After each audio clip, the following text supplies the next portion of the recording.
Hi,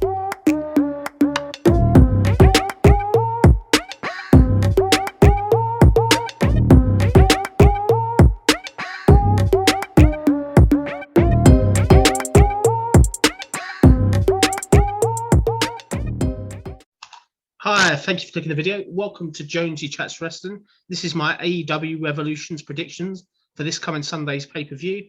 I'm just going to go through the card and just go through predictions of who we think is going to win and who I think is going to probably be the mystery people. We'll go into that as well. Coming off of a fantastic go-home AEW show last night at Crossroads. Yeah, really enjoyed it last night. There was a lot of talking point. The debut of Jade there, Shaq there taking a big bump from the table, which was really good.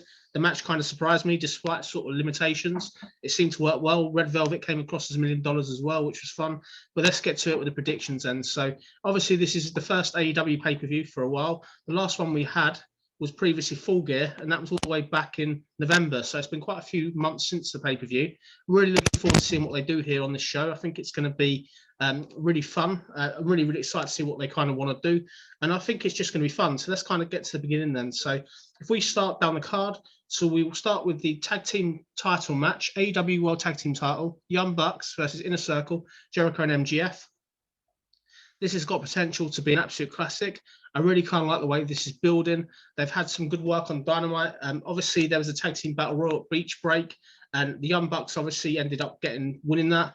We're looking at this one as well. This is just going to be a mixture of kind of styles. You've got Jericho there, very much old school. MGF, he's very entertaining. You've got the Young Bucks there.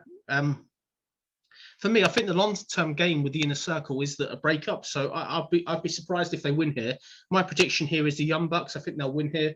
I think this will lead to further dissension for the Inner Circle. And I think it'll be really good. We've then got sort of the second match I've got here. It's a street fight, which is Team Taz versus Brian Cage and Ricky Starks versus Darby Allin and Sting.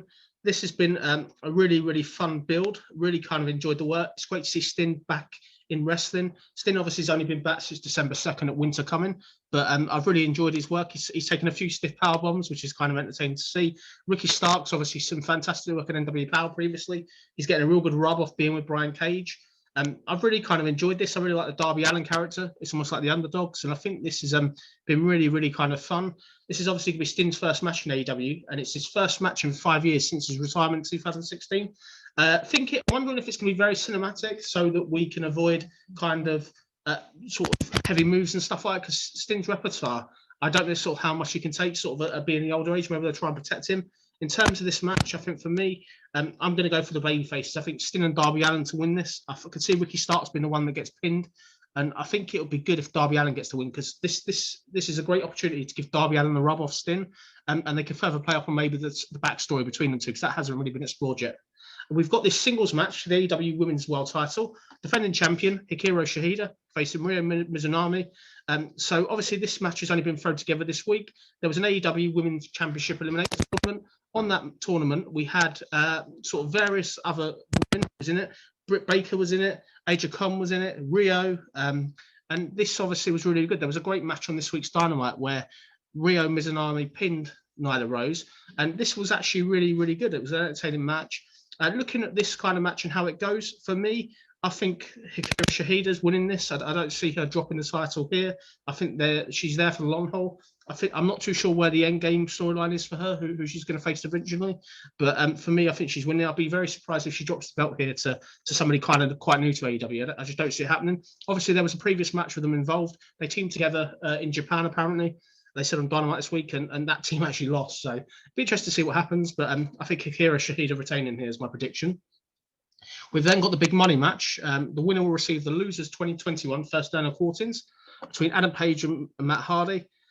So this one's another one. It looks quite good fun. I think from an in perspective, Adam Page is solid. He's a really good worker. Matt Hardy is always entertaining. I like him when he's a heel, which is what he's doing at the moment. They've done a really good job of kind of building this up. Obviously, after being kicked out of the Elite, Adam Page has found himself trying to be quartered by the Dark Order. Page has also been sort of scattered by Matt Hardy. Obviously, big money Matt Hardy, obviously thought he was going to get sort of Adam Page on board. They sort of fell out. And this has kind of been building for a while. In terms of a winner here, I'm predicting Adam Page. I think it would be stupid if he doesn't sort of win here. I think the thing is he can win here. Matt Hardy beating Adam Page doesn't really do it for me. Adam Page to win here. We've then got the Face of the Revolution ladder match for the future AEW TNT Championship title shot. So it's Cody Rhodes, Scorpio Sky, Penta El Zero, Lance Archer, Max Caster, and a mystery entrant. For me, this looks really, really good on paper. I'm really excited to see Penta El Zero and Cody Rhodes in the same match. Lance Archer bringing the big man style. In terms of the mystery entrant, there's only one man I think that could fill the spot. Obviously, Tony Khan has said that it's very close. Only he knows who the entrant's going to be, and it's going to shock the wrestling industry. There's one person I think it's going to be. It has to be Ethan Page. Obviously released from Impact Wrestling recently. He's left by his own choice. I think he's going to be the one. I think it's a great place for him to debut. I'd be very surprised if it's anybody else here. That's for sure. We've obviously got match 7 then. And this one's the Miro and Kip Sabian with Pele Ford versus Best Friends. This is just a tag team match. No title belts here. Obviously, this has been kind of building for a while. Obviously, this has been building since kind of the wedding. And yeah, it's okay for me. I'm disappointed to see Rusev in this spot. I think Rusev, aka Miro, he's far too good to be in this spot, and I think this is a throwaway. In terms of a winner here, personally, I would love to see Miro win and get the pinfall on Chuck Taylor, but I think the baby faces are probably going to win here, unfortunately. I just hope that it's Miro that's not getting pinned. So my predictions, the Best Friends are going to get the win here. We've now got sort of match 8. Match 8 is a Casino Tag Team Battle Royal. And that's a Dark Order facing Top Flight and quite a few other teams. This one, it's going to be fun. They teased this at the end of Dynamite this past week. I think it could go one of either ways. In terms of prediction, I'm not really too sure. I think I'd quite like to see Matt Sydal and Mike Sydal get the win, or Soko Uncensored, because I think they've both run with that.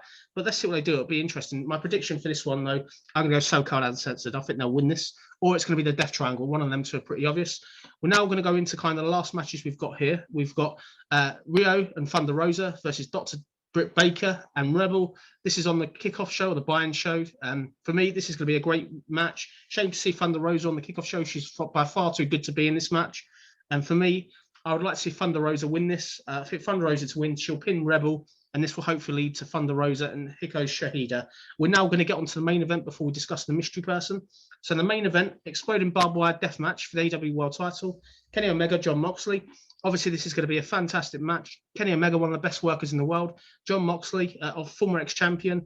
And this is really, really good. Obviously, they've had this big kind of announcement of this match. It's going to be a big, big shock. This has obviously been building for a while. Obviously, at Beach Break, we had Omega and the Good Brothers defeat Moxley in a Death Triangle. This has obviously been building. Obviously, Kenny says he wants to beat Moxley in a different type of match. Interested to see if this is as brutal as the barbed wire match they had previously, the lights out match. But for me, I think the winner here is Kenny Omega. I don't see him dropping the belt now. Him being the champion is a long-term plan, I believe, so I don't think he'll drop the belt here. But I think this will be fun. I think this will be really sort of something to talk about. I just hope it's done well. I really hope the people that are booking this type of, or putting the match together, are people from FMW rather than ECW. Because I remember ECW did a match that was explaining barbed wire, and it was awful. And the very last discussion point in this video, who is the mystery person that Big Show Paul White was talking about on this past week's Dynamite? For me, it's only one or two people. I've got a third one, but I'll go for the one or two. The one or two, I think it's either going to be Kurt Angle, based on the Conrad Thompson scenario. Conrad Thompson's involved with all the guys, stuff like that. It's got a lot of people such as Arn Anderson, Jim Ross, Tony Schiavone already doing podcasts. And the other one as well with that is going to be Christian. Apparently Christian is out of contract with WWE, which is very surprising. Obviously, this week in my other podcast, I did say that there was a chance we could see a Christian versus AJ Styles match at WrestleMania. So if they pull that off, that'll be a shock. And the third one, this is really, really unlikely, but this would get the internet talking, will be CM Punk. But for me, I'd love to see CM Punk, but it's not going to be. Either way, it's going to be interesting. Please let me know in the comments below what you think of the predictions and who you think is going to win this event. I appreciate you checking out the video. Thank you for watching, and give me a thumbs up if you enjoyed it. And thank you for your time. I hope you enjoy the pay-per-view. All the best. Bye-bye.